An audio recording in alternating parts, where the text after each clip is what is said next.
Dahil may 3D mapping itong Project NOAA. Ito po, kita niyo po, yung mga bundok na yan po ang mga bundok ng Rizal, yung paanan ng Sierra Madre Mountain Range. Yung baha po, yung tubig po, na galing sa mga bundok na yan, ay dumadaan po dito sa Marikina River, galing po doon banda. Pababa ng ganyan, at yan po ay patungo doon sa Pasig River, o kaya kung di sa Pasig River, ay doon sa Bangan Floodway, papunta namang Laguna Lake. So yun po, that is one way of using Project NOAA. Another way of using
ganun katingkad yung blue, ganun karami yung ulan na sino-forecast babagsak.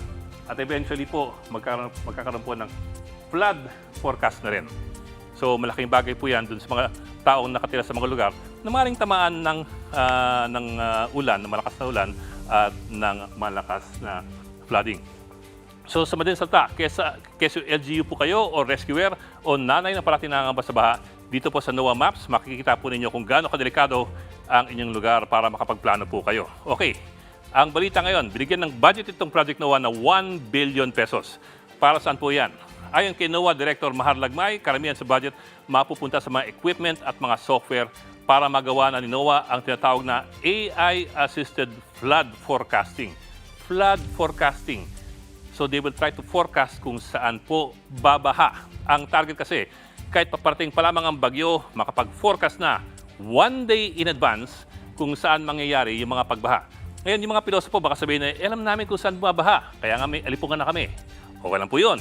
Ang mahalaga, alam natin kung saan ang mga karagdagang lugar na maaring tamaan ng baha.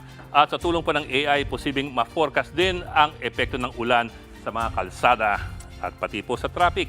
At ito pa, para po hindi patse-patse ang mga kinukurakot ng flood control projects, gagamitin din ng NOAA para i-check kung magiging epektibo nga yung mga flood control project proposals. Target ng NOAA na ma-predict kung ang mga panukalang flood control projects ay talagang makakatulong sa taong bayan o magpapayaman lamang ng kontratista at ng mga politiko. Mga kapatid, Dimples Romana po, maging maalam at may pakialam sa mga napapanahong issue at headlines. Mag-follow na po at subscribe na sa social media pages ng News 5.